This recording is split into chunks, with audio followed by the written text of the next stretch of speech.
Kosova në vitin 2025, midis tensioneve politike, shtypjes diplomatike dhe sfidave ekonomike. Një analizë e thelluar mbi zhvillimet aktuale në Kosovë. Kosova, në mesin e vitit 2025, ndodhet në një nga periudhat më delikate që nga shpallja e pavarësisë në vitin 2008.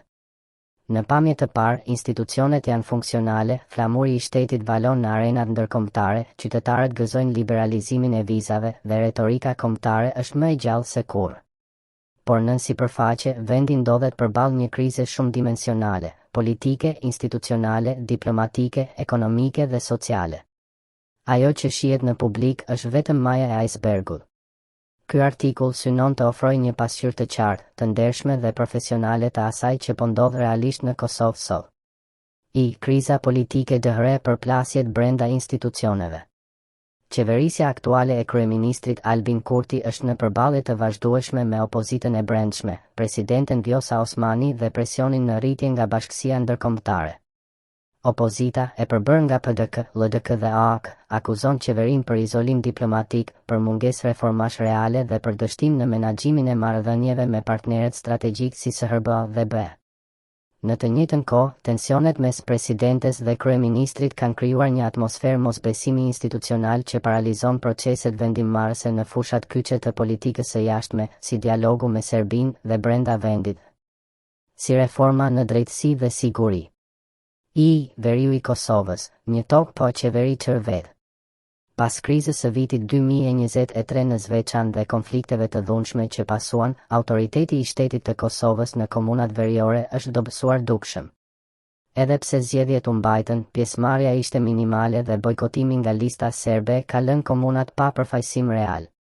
Në këtë vakum institucional, strukturat paralele të mbështetura nga Serbia vazhdojnë të operojnë, shpesh me miratimin e heshtur të komunitetit ndërkombëtar, që kërkon stabilitet para se të flasë për sovranitet. Dialogu me Serbinë, një rrotë që s'po kthehet.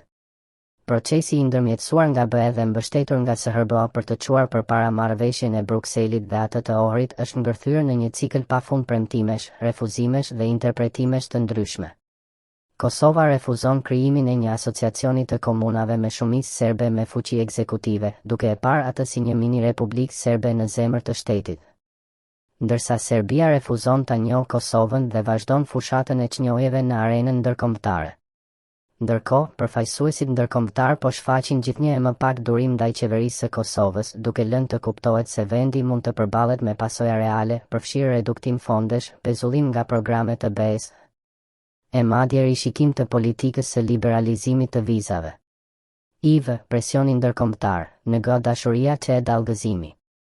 Në fillimet e qeverisë Kurti, partnerët ndërkombëtar u treguan të durueshëm dhe të gatshëm për bashkëpunim. Por me kalimin e kohës, qasja konfrontuese dhe diskursi populist i kryeministrit ka bërë që Brukseli dhe Washingtoni të distancohen gjithnjë e më tepër.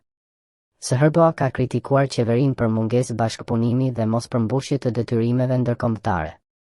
BE-ja, nga ana tjetër, po shton tonet ultimative dhe i ka dhënë Kosovës afate konkrete për zbatim të marrëveshjeve të dakorduara. Sfidat ekonomike, një brez pa shpresë. Ekonomia e Kosovës është ndër më të brishtat në Evropë. Papunësia, sidomos tek të rinjt, mbetet jashtëzakonisht e lartë. Në mungesë të perspektivës, mijëra qytetar po emigrojnë çdo muaj, duke boshatisur shkollat, tregun e punës dhe klasën e mesme. Investimet e huaja janë minimale për shkak të mungesës së sigurisë ligjore, korrupsionit të lartë dhe paqëndrueshmërisë politike. Remitancat nga diaspora janë motori i vetëm që mban në jetë ekonominë. Retorika nacionaliste si mjet mbijetesë politike.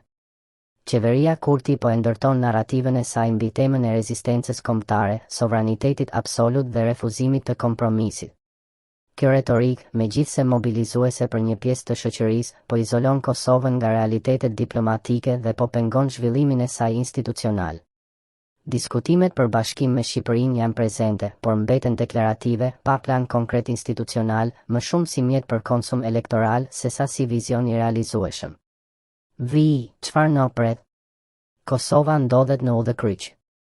Nëse klasa politike vazhdon me kursin aktual të përplasjes, inercisë dhe diskursit të brendshëm, vendi rrezikon të kthehet në një minishte të bllokuar, pa fuqi reale në arenën ndërkombëtare. Zgjedhjet e parakohshme janë një mundësi reale në muajt në vijim, ndërsa tensionet në veri mbeten një fuqi baruti që mund të shpërthejë në çdo moment. Zgjidhja nuk qëndron te fjalët e mëdha apo në heroizma të rrem, por në reformim real të shtetit, ndërtimin e institucioneve funksionale, kthimin e besimit të qytetarëve dhe përmbushjen e detyrimeve ndërkombëtare pa hequr dorë nga dinjiteti kombëtar. Kosova ka nevojë për një rifreskim të vizionit politik. Mjaft me retorika bosh, mjaft me gënjeshtra politike dhe manipulime. Është koha për një leadership që sheh më larg se zgjedhjet e radhës dhe që ka guximin të ndërtojë një shtet të drejtë, të barabartë dhe të respektuar ndërkombëtarisht.